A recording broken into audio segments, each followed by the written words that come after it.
Emmanuel என்று அழைக்கப்படுவார் என்றும், பிறப்பதற்கு முன்பாகவே பெயர் வைக்கப்பட்ட ஒரே கடவுள் இயேசு கிறிஸ்து. இந்து பெயர், கிறிஸ்தவ பெயர் என்று ஒன்று கிடையாது.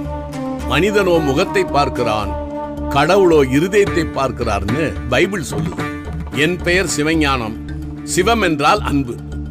கடவுள் அன்பாயிருக்கிறார் என்றும், கிறிஸ்துவே ஞானம் என்றும் வேதம் சொல்லுகிறது. ஐ மீன் த பைபிள். ஆகையால் என் பெயர் கிறிஸ்தவ பெயர் தான். என்னுடைய மகனின் பெயர் குமரன். பிதா, குமாரன், பரிசுத்தாவி. இப்படி பார்த்தால் அவனுடைய பெயரும் கிறிஸ்தவ பெயர் தான். கனம் பொருந்திய நீதியரசரான ஐயாவின் பெயர் வெங்கடாசலபதி. வெம் என்றால் பாவம், கடம் என்றால் கடப்பது, அசலம் என்றால் மலை.